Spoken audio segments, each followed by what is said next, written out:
관심들이 많네요. 꽉 채워졌네. 저하고 오늘 2시간 동안 주택 임대 소득의 모든 것이라는 주제를 갖고 같이 한번 공부해 보도록 하겠습니다.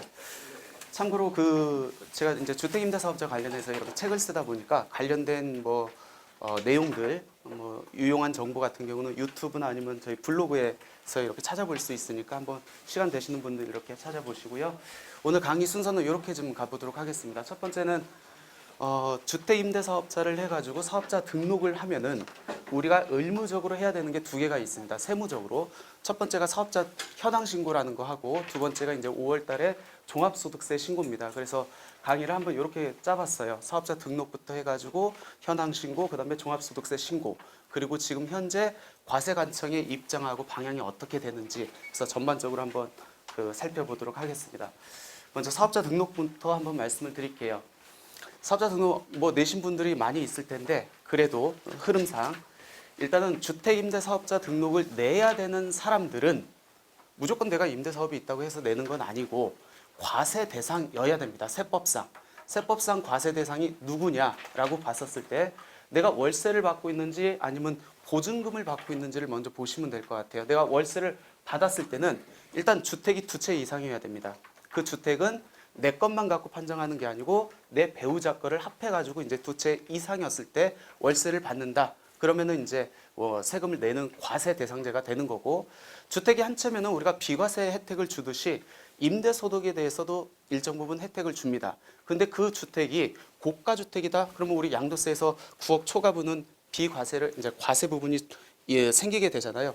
임대소득도 마찬가지예요. 대신에 임대는 거래했을 때 내는 게 아니고 보유하는 와중에 내는 세금이기 때문에 고가주택의 의미 자체를 내가 실제 거래 금액이 아닌 국가에서 매긴 금액, 보유하니까 거래 금액을 확인할 수 없으니까 국가에서 매긴 금액, 그러니까 기준시가라고 하죠. 그러니까 공동주택이나 개별주택이 9억 원을 초과됐을 때는 한 채라 할지라도 월세를 받고 있다. 그러면 소득세 과세 대상자입니다. 그럼 월세 말고 내가 이제 보증금을 받고 있어요. 보증금에 대해서 세금을 내야 되는 과세 대상자는 누구냐면 일단 주택수가 3채 이상이어야 됩니다. 근데 이 주택수를 판정할 때 월세는 이 주택이 소형이건 어쩌건 모두 다 포함해가지고 이제 2채 이상을 판정을 합니다. 근데 이 보증금에 대해서는 주택을 가지고 끌어옵니다. 끌어와가지고 이 주택이 소형주택이네. 얘는 빼고 나머지 주택을 갖고 3채 이상여야 과세 대상자에 해당됩니다. 그리고 그 합계 금액, 소형주택을 제외한 나머지 주택의 보증금을 합했을 때 3억이 넘어야만 과세 대상에 해당됩니다. 그러면 내가 주택을 한 채 가지고 있는데 고가주택 이하예요. 즉 공동주택 9억 원 이하입니다. 근데 내가 월세를 5천만 원을 받아요. 사업자 등록 내야 돼요, 안 내야 돼요? 낼 필요가 없겠죠? 왜? 과세 대상이 아니기 때문에. 내가 주택이 5채가 있는데 다 보증금만 받고 있습니다. 근데 이 주택에서 3채가 소형주택에 해당돼요. 그럼 나는 사업자 등록 낼 필요가 있습니까? 없습니까? 없죠. 왜? 과세 대상자가 아니기 때문에. 결론적으로 주택 임대소득과 관련돼서는 내가 임대소득이 있다고 해서 무조건 사업자 등록을 해야 된다라는 건 아니고 세법에서 규정하는 과세 대상자에 해당해야 된다라고 판정을 하시면 될 것 같고, 그 과세 대상 여부는 내가 월세를 받고 있는지 아니면 보증금만을 받고 있는지 전세로 이렇게 받고 있는지 그 여부를 따지면 된다. 그때 특히 주의할 게 월세 같은 경우에는 주택수를 판정할 때 소형주택 개념이 없습니다. 그냥 다 포함해서 따지는 거고, 이 간주 임대료를 따질 때는 소형주택은 빼고 나머지가 3채 이상여야 된다.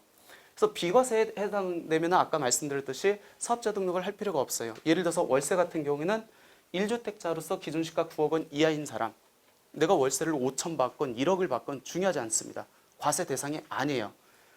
보증금을 한번 가볼까요? 소형주택을 제외한 과세 대상 주택수가 2채 이하다. 그러면 내가 보증금 2개 합해가지고 20억이다 할지라도 세금을 낼 필요가 없다. 그리고 소형주택을 제외한 과세 대상 주택수가 3채 이상인데 그 합계 금액이 3억 원 이하다. 그럴 경우에도 소득세 과세 대상이 아니기 때문에 사업자 등록을 할 필요가 없다라고 보시면 될 것 같습니다. 근데 주택을 따질 때 종합소득세가 인별과세예요. 내 개인의 소득을 갖고 내 개인의 그 과표에 맞춰서 이제 세금을 내는 제도인데 주택수를 따질 때 내 것만 갖고 판정하지 말아요. 배우자 거하고 합해가지고 아까 월세냐 전세로 가느냐에 따라서 두 채, 세 채 이상을 합해가지고 포함하라는 겁니다. 그리고 다가구 주택은 한 채로 볼 수 있다. 공동소유주택. 공동소유주택은 예를 들어서 아버지가 70% 갖고 있고 내가 30% 갖고 있습니다. 그러면은 아버지 걸로 다 몰 수가 있습니다. 근데 협의해서 우리 각자 하자라고 하면은 7대 3으로 이렇게 몰 수가 있고 그건 상황에 맞게 유리하게 적용하면 될 것 같고요. 내가 임대를 했습니다. 임대를 했는데 내가 이걸 다시 또 전대를 줘요. 그러면 이 주택수는 누구 거? 내 거가 됩니다. 됐죠? 내 소유는 아니지만 내가 임대를 해가지고 다시 재전세를 줬다. 그러면 내 주택수에 포함합니다. 뭐 실무적으로는 많지는 않겠지만 예. 부부 공동명의로 주택을 50대 50으로 가지고 있을 경우에 예. 부부가 두 채 가지고 있는 거죠? 아니에요. 한 채입니다. 됐죠? 예. 다가구에서 상가 면적이 더 큰 경우에는 그거를 상가 면적이 더 크면은 주택만 갖고 주택수를 판정하는 거예요. 그래도 다가구 있기 때문에 한 채를 가지고 있는 겁니다. 됐죠? 그럼 주택 임대소득 과세 여부 판정 같이 한번 따져보겠습니다. 제가 얘기한 게 얼마나 잘 이해가 됐는지. 주택이 한 채 있습니다. 공시가격이 9억 원 이하인데 내가 연 3천만 원의 월세 소득이 있어요. 사업자 등록 내야 돼요? 안 내야 돼요? 안 내도 되고 두 채인데 월세 넣고 전세 보증 합계가 5억입니다. 내야 됩니까? 안 내야 됩니까? 낼 필요 없겠죠. 본인 명의의 A주택에 거주를 해요. 남편 명의의 A주택, 배우자 명의의 B주택에서 월세 소득이 발생합니다. 사업자 등록 해야 돼요? 안 해야 돼요? 가끔씩 저한테 이제 묻는 게 2주택, 3주택을 판정할 때 임대가 놓여 있는 주택만 갖고 판정합니까? 그건 아니에요.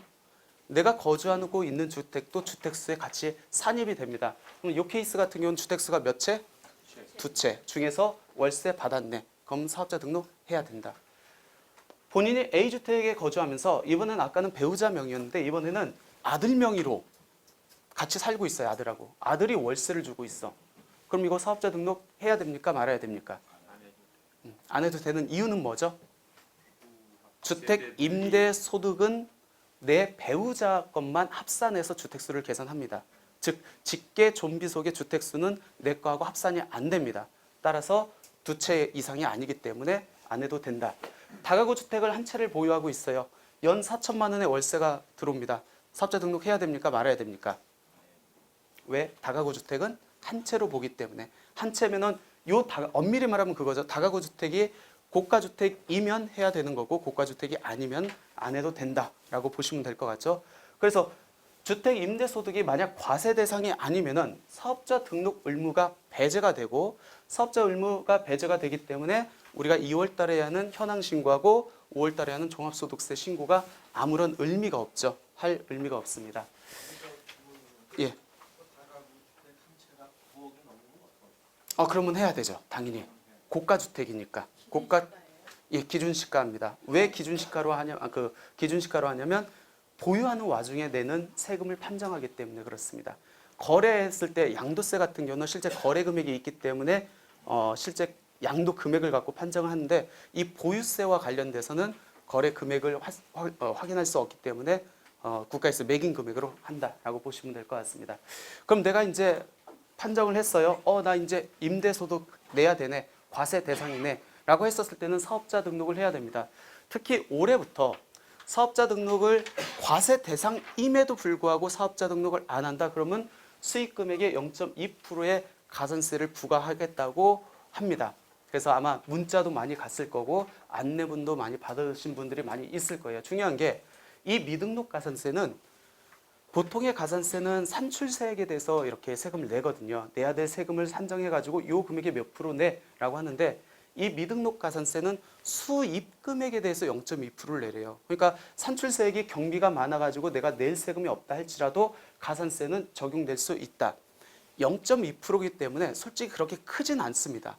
크진 않아요. 한번 여러분 자체적으로 한번 계산해 보면 크진 않고 2019년 12월 30일 이전에 주택임대사업자 개시한 사람들은 어저께까지 이 임대사업자 등록을 했어야만 올해 기사는 올해 거부터 작년 거는 가산세가 없습니다. 올해 2020년도 수익 금액에 대해서부터 가산세가 적용된다라고 보시면 될 것 같고 이 미등록 가산세는 소득세법에서 규정하고 있어요. 무슨 얘기냐면 소득세법에서 규정하고 있기 때문에 내가 세무서에만 사업자 등록을 하면은 이 가산세는 배제가 될 수 있습니다. 즉 지방자치단체 임대사업자 등록을 하라는 얘기가 아니에요. 그걸 안 해도 세무서에 사업자 등록만 하면 된다. 근데 내 이제 사업자 등록 신청하러 갔습니다. 근데 이게 관할 세무서도 안내를 지금 잘 못하고 있어요. 뭐냐면 우리가 지방자치단체에 먼저 임대사업 등록을 했습니다. 그리고 나서 세무서에 이제 사업자 등록을 하는 경우에는 사업장 소재지가 어디로 돼 있죠? 집 주소로 돼 있어요. 왜 그러냐면 우리가 임대사업자 등록증은 한 장으로 되어 있고 만약 임대주택이 있을 때 추가시키는 방식입니다. 거기 그 임대사업자 등록증에 사업장 사무소 소재지가 보통 주소지로 이렇게 기재가 돼 있어요. 그럴 경우에는 사업자 등록도 예외적으로 원칙이 아닙니다. 예외적으로 집 주소로 해도 돼라고 소득세법 집행기준에서 규정돼 있어요. 근데 내가 지방자치단체 임대사업자 등록은 안 하고 이 미등록 가산세를 적용받지 않기 위해서 세무서에만 사업자 등록을 한다라고 했었을 때 사업장 소재지는 어디가 될까요? 그건 집 주소가 아니에요. 어디로 가야죠? 물건지로 가야 됩니다. 부동산 임대업이잖아요. 주택임대도. 부동산 임대 같은 경우에는 등기부상 소재지가 사업장 소재지가 되는 거예요. 그럼 어떻게 되죠? 내가 한 채만 갖고 있으면은 그 주택이 있는 관할 소재지로 가서 사업자 등록을 내면 되는데 내가 예를 들어서 세 채야. 하나 서울, 하나 부산, 하나 제주도 있어요. 그럼 어떻게 돼요? 관할이 다 틀려요. 서울 관할, 제주도 관할, 부산 관할 이렇게. 즉 사업자 등록을 세무서에만 할 경우에는 사업자 등록증은 물건지별로 각각 3장이 나와야 된다는 얘기입니다. 그리고 가산세는 세무서에만 사업자 등록을 하면 배제가 될 수 있다. 근데 이제 질문이 들어왔어요. 우리 부가세에서 사업장이 여러 개 있었을 때 그러면 사업자 등록은 원칙적으로 3개가 나와야 될 거 아닙니까? 그럼 관리하기가 너무 힘들어요. 요거를 편하게 관리하기 위해서 부가세법에서는 사업자 단위과세 제도라는 제도가 있습니다. 즉 내가 사업장은 여러 개지만 나 사업자 등록증 하나로 해가지고 요거 관리하게 해주세요 라고 신청을 할 수가 있습니다.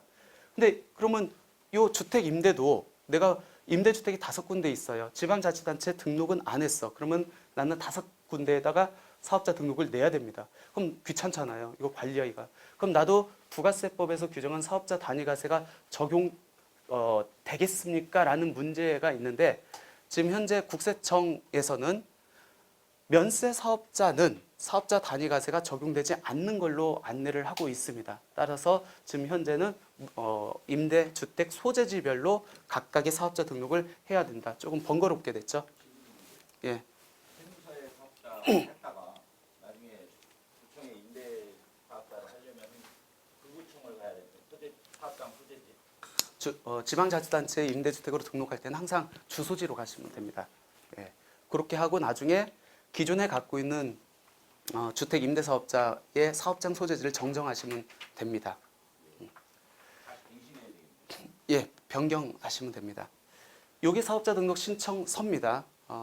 요게 신청서고 이게 기본적인 양식이고 요 노란색으로 표시한 게 우리가 사업자 등록을 신청할 때 기재해야 될 사항인데 이 중에서 봐야 될 게 이제 업종이에요. 부동산 업입니다. 주택 임대고 업종 코드를 기재하도록 되어 있는데 아마 세무서 가면은 담당 직원이 안내를 해줄 겁니다. 근데 이 업종 코드가 엄밀히 보면은 이렇게 4개로 구분이 되어 있습니다. 그래서 가끔씩 본인이 직접 사업자 등록을 신청해서 신청서를 작성하다 보면은 어떤 업종 코드를 기재를 해야 될지 많이 혼동이 될 수 있습니다. 이 중에서 이 2개는 국민주택 5년 이상 임대한 경우에 하나에 적용한다. 옛날 2000년도에 임대주택에 대해서 양도세 감면 혜택을 준 제도가 있어요. 그때 적용되니까 요거는 이제 거의 적용할 여지가 없는 거고 크게는 요거하고 1번하고 2번 2개를 적용하는데 이 1번은 9억 원을 초과하는 주택, 그 다음에 2번은 기준시가가 9억 원을 초과하지 않는 주택, 요 둘 중에 하나를 선택을 하면 되고 요 옆에 단순 경비율, 기준 경비율이 이따가 제가 소득세 주택 임대소득 종합소득세 신고할 때 말씀드리겠지만 소득세를 신고하는 방법이 두 가지가 있습니다. 내가 실제 쓴 경비를 반영해서 이익을 상정하는 방법이 있고, 두 번째는 나 경비 없어요, 몰라요, 경비 안 챙겼습니다 라고 하면은 임대 수익이 발생했는데 경비가 하나도 없는 건 말이 안 되거든요. 그래서 국가에서는 너 임대 수익 그 금액에 대해서 몇 프로를 인정해 줄게 라는 게 요 율입니다. 즉 추계율이라고 보시면 될 것 같고, 이 단순 경비율은 2,400만 원 미만인 사람들이 적용받는 거, 요 기준 경비율은 2,400만 원 이상인 사람들이 적용받는 것이라고 보시면 될 것 같습니다. 근데 우리가 2천만 원까지가 분리과세이기 때문에 거의 분리과세는 경비가 50% 60% 먹고 들어가거든요. 그러니까 얘네들은 그걸 적용할 여지가 없고 이제 종합과세에서 거의 쓰인다고 보시면 될 것 같고, 그럼 그 텀이 얘를 인정받을 수 있는 텀은 신규 사업자라든지 아니면 2,000에서 2,400의 임대 수익이 있는 사람만 써먹을 수 있어요. 그러니까 대부분은 이쪽으로 넘어간다라고 뭐 이렇게 보시면 될 것 같고, 그렇기 때문에 경비율 자체가 굉장히 적게 허용을 해주고 있다라고 보시면 될 것 같습니다.